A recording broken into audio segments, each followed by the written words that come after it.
The champagne flute trembled in my hand as my brother Marcus launched into his third monologue of the evening. Christmas Eve at our parents' house in Pasadena, and he'd turned the living room into his personal stage. Series B funding closed at $180 million, he announced to the assembled relatives, his voice carrying that particular blend of smugness I'd grown familiar with over 32 years. CloudReach is the fastest-growing cloud infrastructure company in North America. Forbes called us the next Amazon Web Services. Aunt Linda clapped politely. Uncle Robert raised his beer in salute. Mom practically glowed with pride, her hand resting on Marcus's shoulder like he'd just won the Nobel Prize. "And what's your role there, sweetie?" Aunt Linda asked, leaning forward with genuine interest.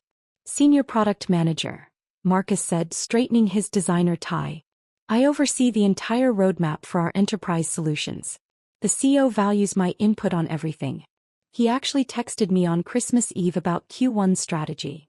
He pulled out his phone as evidence, waving it like a trophy. Dad nodded approvingly from his armchair. "Marcus has real stability now. Benefits, stock options, the whole package. He's set for life when they go public." The implication hung in the air like smoke. Unlike me. Unlike his disappointment of a daughter who, at 34, still rented a one-bedroom apartment in Venice Beach and drove a 7-year-old Honda Civic. "That's wonderful, Marcus," I said, meaning it. I was genuinely happy for him even if he was being insufferable about it. He turned to me then, his expression shifting to something that looked almost like pity. "So, Sarah, what are you up to these days? Still doing, what was it? Consulting?" The room went quiet. Everyone knew this script.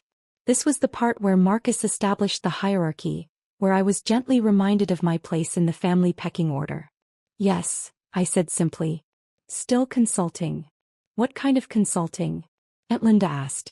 She'd always been kind to me, one of the few relatives who didn't treat my career like a shameful secret. I took a sip of champagne, buying time. "Financial consulting.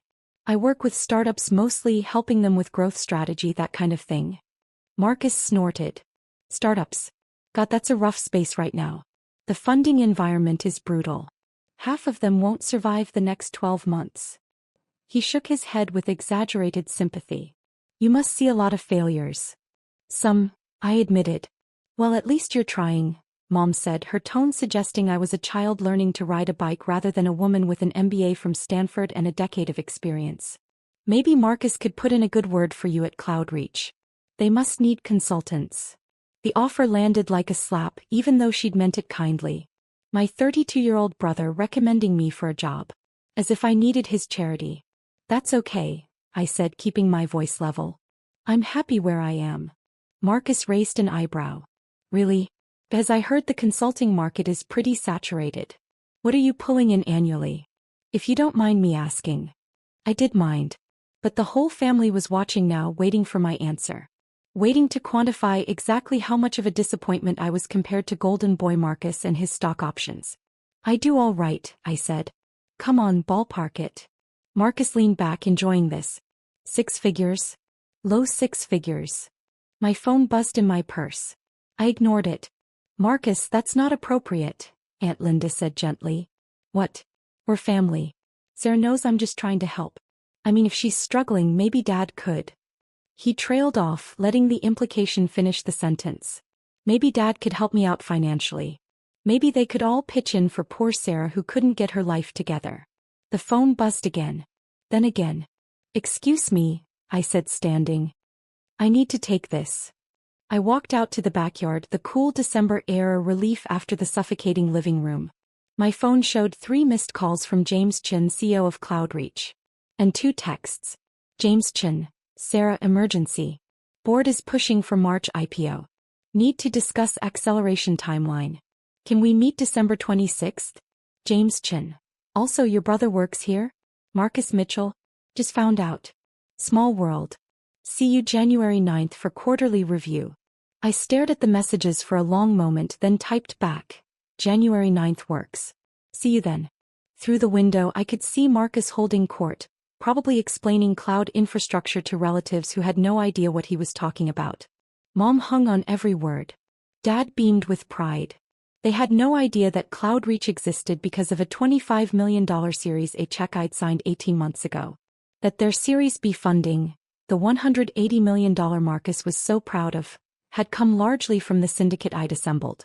That I'd introduced James Chin to 3 of his key hires, including his CTO.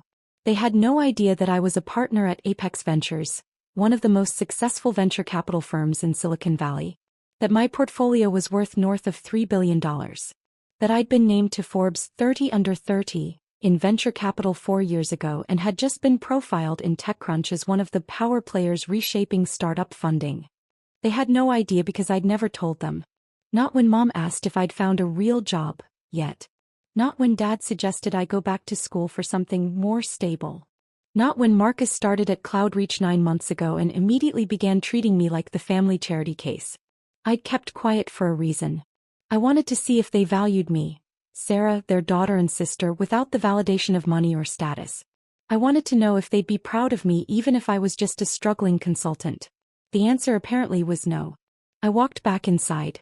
Marcus was showing Uncle Robert something on his phone, probably his employee dashboard or stock option agreement. "Everything okay?" Mom asked. "Fine," I said. "Just work stuff." "On Christmas Eve?" Marcus laughed. "What kind of consulting emergency could there be?" I smiled. "Just a client checking in." "Well, hopefully they're paying you overtime," Dad joked. The rest of the evening crawled by. More stories about CloudReach. More pointed questions about my life that I deflected with practiced ease. More pitying looks from Mom and encouragement to hang in there. At 10 o'clock I made my excuses and left. As I drove back to Venice Beach my phone rang. James Chin again. "Sarah, sorry to bother you on Christmas Eve," he said when I answered. "I know we're meeting on the 9th, but I wanted to give you a heads up. The board wants to accelerate everything. IPO by March, which means we need to finalize the S1, get the roadshow scheduled, the whole 9 yards." "That's ambitious," I said. "It's insane," he admitted. "But the market conditions are perfect and frankly we need the capital to scale. Your initial thesis about enterprise adoption was dead on. We're at 340% year-over-year growth. Congratulations, James. You've built something special." "We've built something special," he corrected. "None of this happens without Apex's support. Without your support. You took a chance on us when everyone else was funding AI companies." I smiled in the darkness of my car. "I liked your vision. Still do. The team is excited to meet you properly on the 9th. I know we've done most of our check-ins remotely, but having you come to the office will be huge for morale. Also, funny story, I just found out your brother works here." My stomach tightened. "Yeah, small world. Marcus Mitchell, right? Senior PM on the enterprise team. Good guy, sharp thinker. Does he know you're with Apex?" "We don't really talk about work," I said carefully. "Well, he's about to find out. I'm doing an all-hands before our meeting to announce your visit. We're trying to build more transparency around our investors, show the team who's backing us. Is that okay?" I thought about Marcus's face earlier that evening. The casual condescension. The pity. Mom's suggestion that he could get me a job. "That's fine," I said. "Great. See you January 9th at 10 a.m. And Sarah? Thank you for everything." The next 2 weeks passed in a blur. I spent Christmas Day alone in my apartment working on due diligence for a new AI startup. I had coffee with 2 founders on the 27th. I reviewed term sheets. I attended a partner meeting at Apex's Sand Hill Road office, where we discussed our Q1 investment strategy. My family didn't call. Not surprising. Christmas was Marcus's show now. I was just a supporting character in his success story. On January 8th, I got my hair done and picked up the Armani suit I'd had tailored. Black, perfectly cut with a silk blouse the color of money. I packed my briefcase with the CloudReach files. Every email, every board memo, every funding round document. That evening Marcus called. "Hey Sarah," he said, his voice oddly tight. "You busy tomorrow?" "I have some meetings." "Why?" "There's this big thing at work. Our lead investor is visiting. CEO is making a huge deal about it. We're all required to attend this all-hands meeting at 9:30. "Sounds important," I said neutrally. "Yeah, I guess. Honestly, it's probably just some rich asshole who wants to feel important. VCs are the worst. They throw money around and act like they built the company themselves." I bit my tongue. "Is that right?" "Oh yeah. James worships these people, but between you and me, we'd be just as successful without them. Maybe more successful. VCs always want control, want to meddle in product decisions they don't understand. I said. Anyway, I was calling because, look, I know Christmas was kind of rough. Dad mentioned you seemed quiet. I just wanted to say if you need anything, I'm here. If you're struggling with money or whatever, I could probably spot you a loan. The stock options are going to be worth millions when we IPO. The kindness in his voice was genuine, which somehow made it worse. I appreciate that, Marcus. But I'm fine. You sure? Because Mom's worried. She thinks you're too proud to ask for help. Tell Mom I'm okay, I said. Really? All right. But the offer stands. Oh, and if you ever want to pivot into tech, I could introduce you to our HR people. We're always hiring consultants for project work. Wouldn't be a permanent role, but it would get your foot in the door. I closed my eyes. Thanks, Marcus. Good luck with your meeting tomorrow. Yeah, should be interesting. Maybe I'll actually get to meet the person who signs our paychecks. He laughed. Talk soon. January 9th arrived cold and clear. I drove to CloudReach's headquarters in Palo Alto, a sleek glass building in a tech park off the 101. The parking lot was full of Teslas and BMWs, startup money on display. I sat in my car for a moment, checking my reflection in the mirror. The woman looking back at me was polished, professional, powerful. Not the struggling consultant my family pitied. Not the disappointment they'd written off. Sarah Mitchell, partner at Apex Ventures. Early-stage investor in 17 companies. Board member at 5. Net worth north of 40 million, mostly in carried interest and portfolio equity. I grabbed my briefcase and walked inside. The receptionist smiled brightly. Good morning. How can I help you? Sarah Mitchell from Apex Ventures. I have a 10 o'clock with James Chin. Her eyes widened slightly. Of course, Ms. Mitchell. Mr. Chin mentioned you'd be arriving. He's just finishing the all-hands meeting now. Would you like to wait in the conference room, or would you prefer to join them? I checked my watch. 9:45. I'll join them. Wonderful. The meeting is in the main hall, second floor. I'll escort you. We took the elevator up. Through the glass walls I could see the open-plan office, standing desks, collaboration spaces, the casual chaos of a growing startup. Young people in hoodies and expensive sneakers, the uniform of tech success. The receptionist led me to double doors. Inside I could hear James's voice over a microphone. And that's why transparency around our cap table matters. You all deserve to know who believes in this company, who's backing our vision. So before we dive into Q1 goals, I want to introduce someone very special. The receptionist opened the door quietly. The room was packed, at least 200 people, standing room only. James stood on a small stage at the front, a presentation screen behind him showing the CloudReach logo. Our lead investor joined us at Series A when we were just 15 people in a WeWork, James continued. When other VCs said cloud infrastructure was too crowded, too competitive, one firm saw our potential. Apex Ventures led our Series A with 25 million. They assembled our Series B syndicate. And they've been our strongest advisor through every pivot, every challenge, every victory. I scanned the crowd looking for Marcus. Found him standing near the left side, arms crossed, looking mildly bored. The partner who championed CloudReach has one of the best track records in venture capital, James said. Portfolio companies worth over $3 billion in aggregate. Board member at companies you all use every day. And more importantly, someone who genuinely believes in what we're building here. Marcus shifted his weight, checking his phone. Probably texting Mom about how boring this was. So please join me in welcoming Sarah Mitchell from Apex Ventures. I walked down the center aisle. The room erupted in applause. Polite, professional, the sound of 200 people doing what they're told. But I watched faces turn, watched the recognition ripple through the crowd. Watched Marcus's head snap up. Our eyes met across the room. I saw the confusion first. What was I doing here? Then the recognition of my name. Then the impossible math starting to click into place. James stepped down from the stage, hand extended, beaming. Sarah. Thank you so much for coming. Everyone, this is the woman who made CloudReach possible. I shook his hand, smiled at the crowd. Thank you, James. It's wonderful to finally see the team in person. Let me give you proper introductions, James said, leading me toward the stage. Sarah, this is the product team led by Kevin Walsh. Engineering over here led by our CTO Priya Sharma. You two have met, of course. Priya waved, grinning. We'd had dinner 3 times in the past year, discussing CloudReach's technical roadmap. Sales and marketing, James continued, gesturing to the right side of the room. And product management, including Marcus Mitchell, one of our rising stars. Every head in the room turned to look at Marcus. He stood frozen, face pale, phone still in his hand. Marcus and I actually know each other, I said, my voice carrying across the silent room. He's my brother. The reaction was immediate. Whispers, shocked looks, people glancing between us like they were watching a tennis match. James's eyes went wide. Your brother? I knew you had the same last name, but I didn't make the connection. That's incredible. Marcus, you never mentioned your sister was in venture capital. Marcus opened his mouth. Closed it. Opened it again.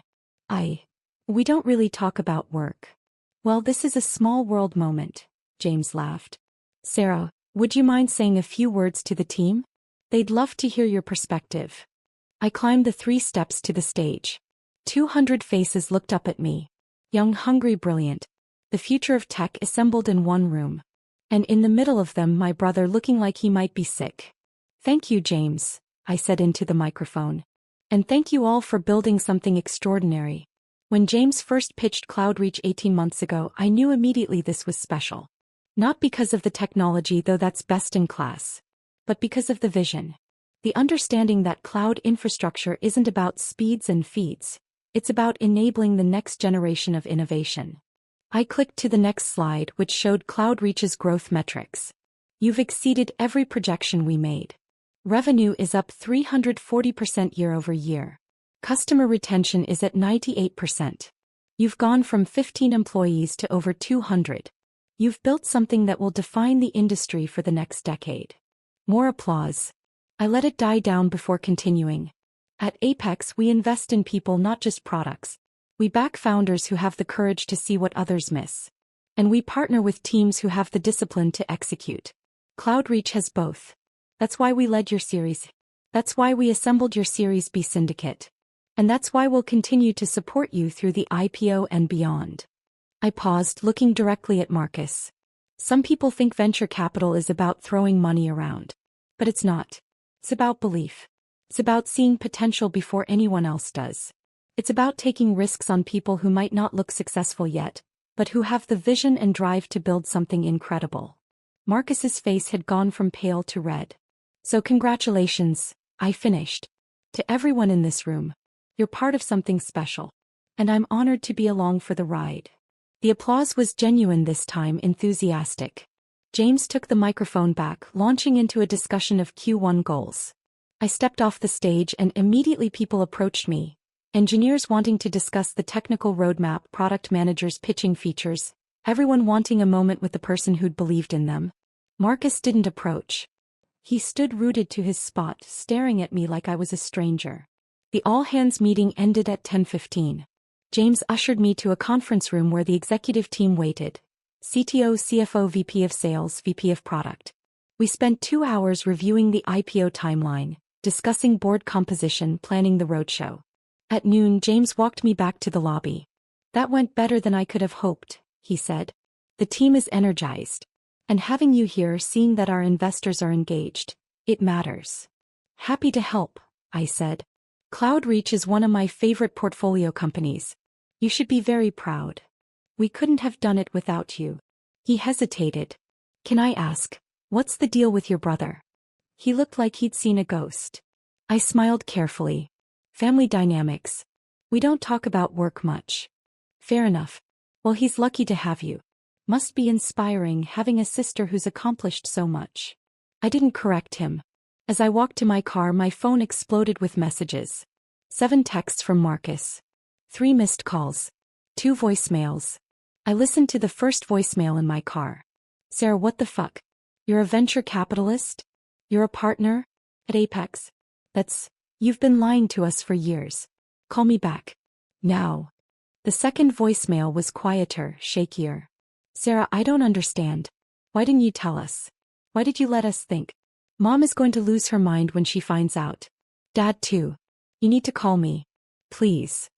I deleted both voicemails and drove back to Venice Beach. That evening, the family group chat erupted. Marcus, everyone needs to hear this. Sarah isn't a consultant. She's a venture capitalist. A partner at one of the biggest VC firms in Silicon Valley. Mom, what? Sarah, is this true? Dad, Marcus, what are you talking about? Marcus, she's been lying to us. She's rich. Like really rich. She invested in Cloud Reach. She's basically my boss's boss. Aunt Linda, Sarah, that's wonderful. Why didn't you tell us? Mom, Sarah, please call me. I'm so confused. I muted the chat and poured myself a glass of wine. The calls started at 7. Mom first, then Dad, then Marcus again. I let them all go to voicemail. At 8:30, someone knocked on my door. I looked through the peephole and saw Marcus standing in the hallway, still wearing his Cloud Reach hoodie. I opened the door. Why? He said immediately. Why did you lie to us? I didn't lie, I said calmly. I just didn't correct your assumptions. That's the same thing. He pushed past me into the apartment. Hey, Sarah. Do you know how I felt today? Standing in that room while everyone looked at me? While they realized my sister is Sarah Mitchell from Apex Ventures and I had no idea. How did it feel? I asked. He spun to face me. Humiliating. I look like an idiot. My own sister, and I didn't even know what she did for a living. You never asked, I said quietly. Not really. You asked what I did, and when I said consulting, you made assumptions. You decided I was struggling. You offered me loans. You suggested Dad could help me out. Because you live in this tiny apartment. You drive a Honda. You never talk about your job. I like my apartment, I said. It's close to the beach. And my car runs fine. Why would I talk about my job when you clearly weren't interested? He stared at me. That's not fair. Isn't it? Marcus, when was the last time you asked me a question about my life that wasn't designed to confirm I was less successful than you? That's not. I was trying to help. Were you? I walked to my wine glass, took a sip. Or were you trying to feel superior? Oh, come on. You're the one who's been playing games. You could have told us the truth any time. I wanted to see if you'd value me without the validation, I said. I wanted to know if Mom and Dad would be proud of me even if I was just a struggling consultant. If you'd treat me with respect even if I wasn't successful. And now I know. He flinched. That's not fair, Sarah. We love you. I know you do. But love and respect aren't the same thing. My phone buzzed. Another text from Mom. Mom, Sarah, please talk to us. We're so proud of you. Why would you hide this? I showed Marcus the text. See that? We're so proud of you. Not, we've always been proud of you. Not, we're proud of who you are. They're proud now that they know I'm successful. That's the difference. You're being unfair, Marcus said again, but his voice was quieter now. We didn't know. How could we be proud of something we didn't know about? You could have been proud of me anyway, I said. You could have assumed I was doing well. You could have given me the benefit of the doubt. Instead, you assumed I was failing. You pitied me. You offered me charity. I was trying to be nice. You were trying to be generous. There's a difference. Generosity comes from a place of equality. Charity comes from a place of superiority. He sat down heavily on my couch. I didn't mean it like that. I know, I said, and I meant it. But it still hurt. We sat in silence for a long moment. Outside, I could hear the ocean, the eternal rhythm of waves. Mom wants to have dinner, Marcus said finally. This weekend. She wants to celebrate your success. My success, I repeated.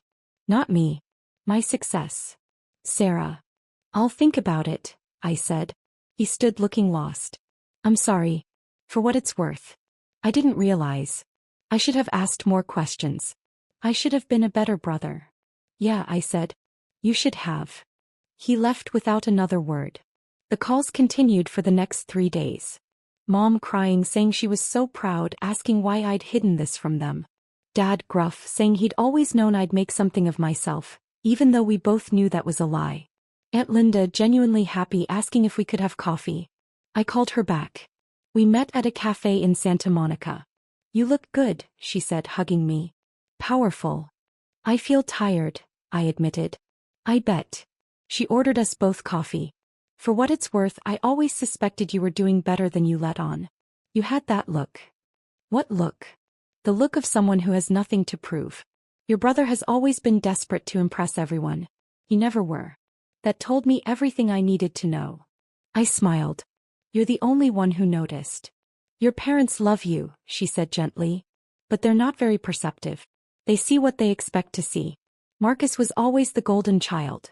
Confident, loud, obvious. You were quieter. They mistook that for weakness. I'm not weak, I said. I know, honey. But they're going to feel terrible when they realize what they missed. What they assumed. You need to be ready for that. I don't know if I want to forgive them, I said quietly. You don't have to. Not yet. Maybe not ever. But eventually, you'll need to decide what kind of relationship you want with them going forward. Whether their ignorance is forgivable or not. I thought about that over the next week. I went to work, reviewed term sheets, met with founders. CloudReach announced their IPO filing on January 15th. The initial valuation was set at $2.8 billion. My Series A shares were worth $180 million on paper. My carried interest from Apex would be substantial. Marcus texted me when the news broke. Marcus, congratulations. You made a great investment. Me, thank you. You should be proud. You helped build this. Marcus, did you know I was working there when you invested? You joined 9 months after our Series A closed. Marcus, but you knew I was there for the Series B. Me, yes. Marcus, and you didn't tell me. Me, you didn't ask. 3 dots appeared, disappeared, appeared again. Then, Marcus, family dinner Sunday. Mom's making your favorite. Please come. I stared at the message for a long time. Me, I'll think about it. Sunday arrived cold and rainy. I drove to Pasadena in my Honda Civic, wearing jeans and a sweater. Just Sarah. Not Sarah Mitchell, partner at Apex Ventures. Not the woman who'd built a $3 billion portfolio. Just me. Mom opened the door before I could knock. Sarah. Oh honey, come in. You must be freezing. The house smelled like pot roast. My favorite, like Marcus had said. The table was set for 5. Mom, Dad, Marcus, me and Aunt Linda. Linda's here. I asked. I invited her, Mom said. I hope that's okay. She said you two had coffee. That's fine. Dad stood when I entered the dining room. Sarah. Good to see you. Hi, Dad. Marcus was already sitting, looking uncomfortable. He nodded at me. Hey. We sat. Mom brought out the pot roast, the potatoes, the carrots. The meal I'd grown up with, the comfort food of my childhood. For a while no one spoke. We just ate, the silence heavy with everything unsaid. Finally, Dad cleared his throat. We owe you an apology. I looked up. We made assumptions, he continued. About your career. About your life. We didn't ask the right questions. We didn't see what was right in front of us. We're so sorry, honey, Mom said, her eyes shining with tears. We should have known. We should have asked. We should have been proud of you all along. Why weren't you? I asked quietly. The question hung in the air. I don't know, Mom whispered. I think we saw what we expected to see. Marcus was always so confident, so sure of himself. You were quieter. We mistook that for uncertainty. I was never uncertain, I said. I was just private. I know that now, Dad said. And I'm sorry. We failed you as parents. We made you feel like you had to hide your success from us. You did, I said. Every time I came to a family gathering, you compared me to Marcus. You asked when I'd get a real job. You offered me money. You pitted me. Marcus flinched. I wanted you to value me for who I am, I continued. Not for what I've accomplished. I wanted to know if you'd love me even if I was struggling. Even if I wasn't as successful as Marcus. We do love you, Mom said. We always have. But you didn't respect me, I said. Not until you found out I was rich. Not until you learned I was successful. That's what hurts. Silence fell again. Aunt Linda spoke up. For what it's worth, Sarah, I've always been proud of you. Not because of your job or your money. But because of who you are. Kind, thoughtful, brilliant. That's what matters. Thank you, I said, my voice thick. We want to make this right, Dad said. Tell us how. I looked around the table. At my parents, desperate for forgiveness. At Marcus, ashamed and chastened. At Aunt Linda, supportive as always. I don't know if you can, I said honestly. I don't know if I'm ready to forgive you yet. Maybe someday. But not today. Mom's face crumpled. Sarah. But, I continued, I'm willing to try. To rebuild. To see if we can have a relationship based on who we actually are, not who you thought I was. We'll do anything, Dad said. Then start by asking me questions, I said. Real questions. About my work, my life, my dreams. Not questions designed to confirm your assumptions. Questions because you actually want to know. Okay, Mom said. Hey. We can do that. The rest of dinner was awkward, halting. But it was a start. Mom asked about Apex Ventures. Dad asked about my investment philosophy. Marcus asked what it was like to be on boards. I answered honestly. I told them about the startups I'd funded, the founders I believed in, the risks I'd taken. I told them about the failures too. The companies that had crashed, the bets that hadn't paid off, the hard lessons I'd learned. They listened. Really listened, maybe for the first time in years. At 9 o'clock I stood to leave. Will you come back? Mom asked. Next week. Maybe, I said. If you want me to. We do, Dad said. Very much. Marcus walked me to my car. The rain had stopped, leaving the streets slick and shining. I'm sorry, he said again. For everything. For being an asshole. For making assumptions. For offering you loans when you probably have more money than I'll ever make. I smiled despite myself. You don't know that. Cloudreach's IPO will make you rich. Not Apex Ventures rich, he said. Not Sarah Mitchell rich. Money isn't the point, I said. I know. But it's hard not to feel stupid. I spent years talking down to you. Years thinking I was the successful one. Years pitying you. You weren't entirely wrong, I said. I was struggling. Just not financially. I was struggling to figure out if my family would love me without the success. Turns out that's a harder question to answer than any pitch deck I've ever reviewed. And, what's the answer? I looked at him. My little brother who'd grown into a man I barely recognized. Who'd been insufferable and condescending and kind all at once. I'm still figuring it out, I said. I drove home through the empty streets, the city lights reflecting off wet pavement. My phone buzzed with a text from James Chin. James. Board approved the IPO timeline.